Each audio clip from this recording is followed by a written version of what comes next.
The longest running series on this channel is back, baby! You know what I'm going to say. FNaF is a gargantuan series that all started with a last-ditch effort, yet grew into a 9-game, 3-novel, 13-book, 1 movie, and 1 rip-off movie series that changed the world. So obviously, not everything can be seen or remembered, yet they still have significance. So we take a look at some smaller, more obscure details that you may have missed or forgot about, because those are what we're exploring today. Greetings gamers and welcome back to Top 10 Gaming. I'm Connor Monroe and this is the Top 10 FNaF Tiny Details You Don't Really Think About.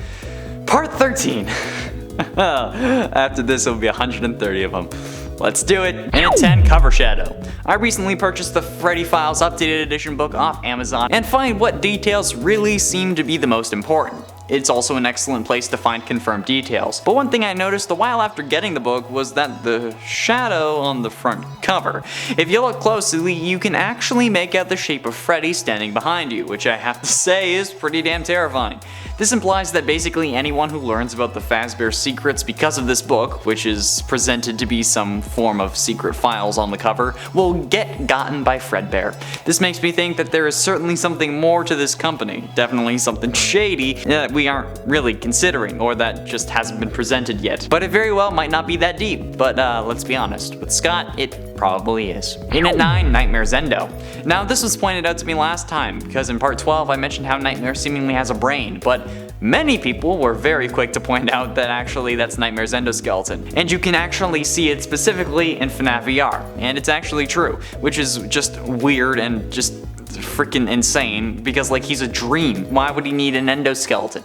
Anyway, apparently the animatronic was used in Ennard's VR minigame, and I can't seem to find a particular situation where he's there, but I'm sure it's in there, since if you check the animatronic gallery, available after you complete the main game, not including the tape endings, you can see the animatronic right there, clear as day, clearly listed being present in the game files. So that was something I never really knew about, and I'm glad that I found out. So thank you for bringing this to my attention. If you have any more details, feel free to comment them or message me on Instagram. Messaging me is a more direct way to getting the information to me, however, because I do read the comments, but it may take a while. And at 8, Funtime Chica Remnant. Now this point seems like it would be obvious, but not anymore, thanks to some recently revealed information. In the FNaF novels, once Afton discovers that the original animatronics are possessed, he melts their endoskeletons down, resulting in the creation of remnant, basically molten possessed metal. But then he takes this metal and uses it to give life to the Funtime animatronics. So if there is indeed a Funtime Chica, does this mean that she got the same treatment? Because if she did, which it seems to imply that she does,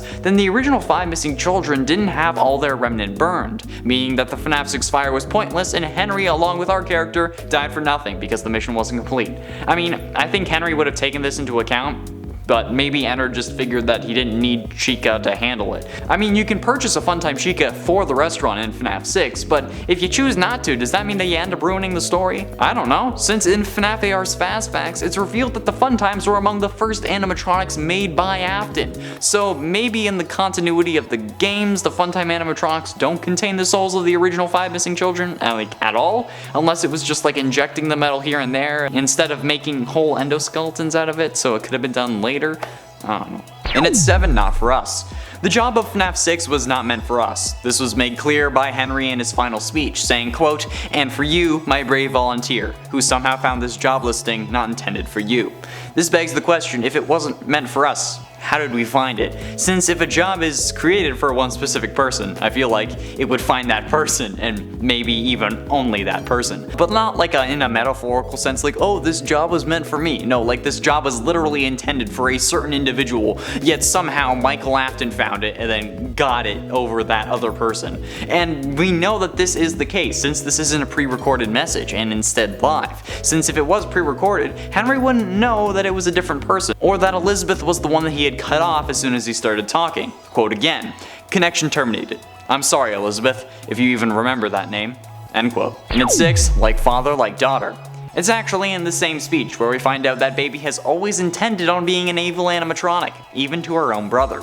Quote from Baby's part of the final speech, I will make you proud, daddy, while talking about how she's gonna get us though. But why would she say this? She knows her father is there, actually. He's in the form of Scraptrap. So did baby intentionally do this just so that she could become like her father? Did her death twist her mind in such a way that she now assumes her father will be proud of her if she was like him? Or is this something that William taught her? Because if we're looking for a reason his kids died, maybe it's because they wouldn't join in his killing spree? I mean, getting a kid to lure away kids is certainly easier than luring them away yourself. I mean, I don't know from experience, but I'm guessing.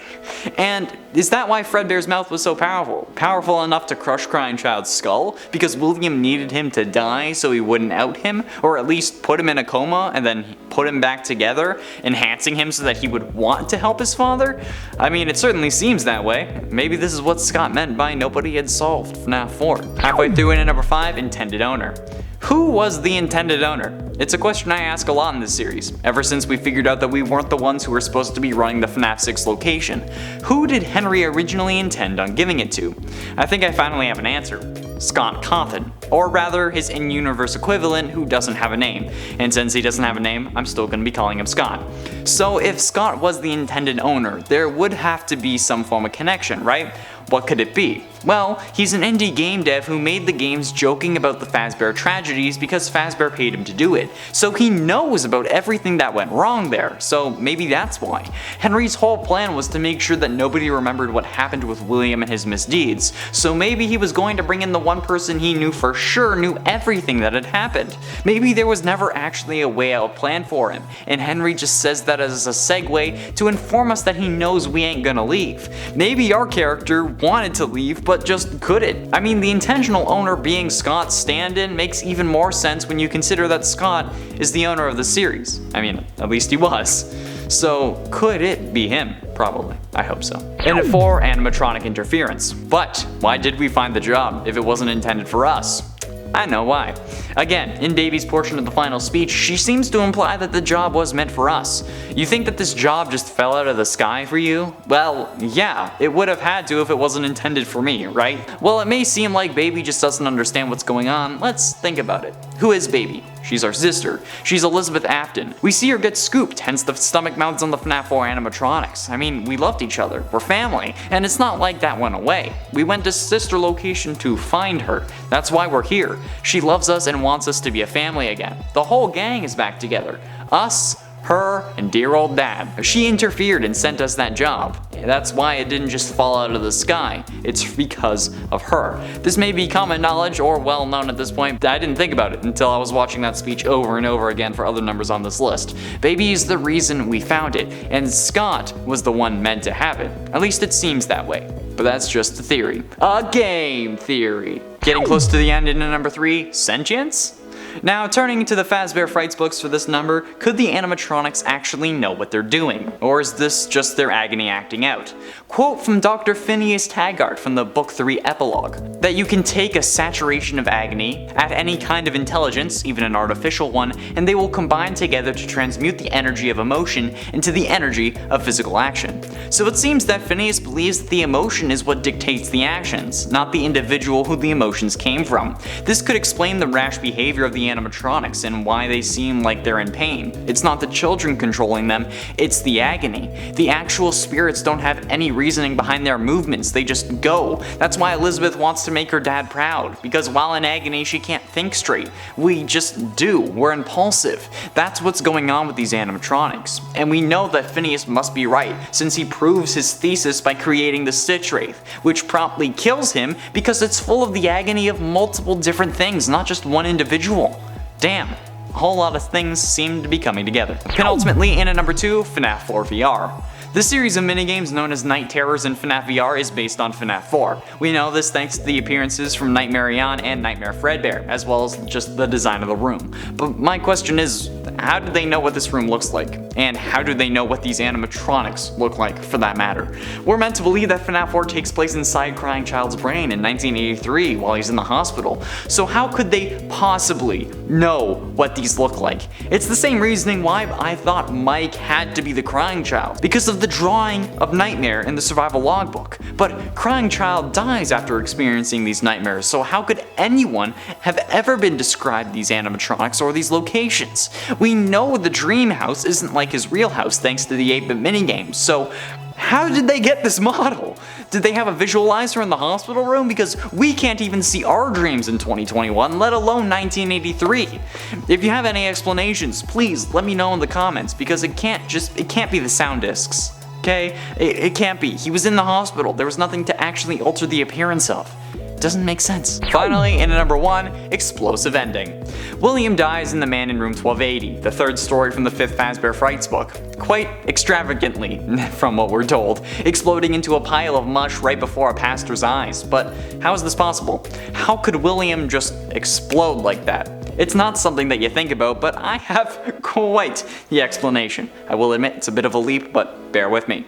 William knew about possession and maybe how it worked. He knew about agony after his daughter got scooped and his son got crunched. So what if he tried to ensure his survival by intentionally causing himself agony, injecting or installing some form of explosive that when triggered or when in the vicinity of a Fazbear warehouse would cause him to explode from the inside out, creating what possibly is one of the most agonizing ways to die, even for the FNaF series. I mean, this guy was absolutely mental, even potentially injecting himself with remnant in an effort to stay alive. So for me, it isn't out of the question for William to just shove an explosive inside him just to make sure that his goal was achieved.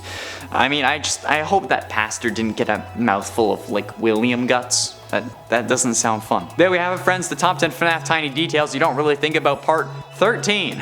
What details did you find the most enlightening, and what should I include if I do a part 14? Be sure you let me know down below, because these take a while to do. So if you have anything at all, comment it, DM me. Please make this less agonizing. I don't want to possess an animatronic. Thank you all so much for watching. I have been and shall remain Connor Monroe, and I'll see you in another video.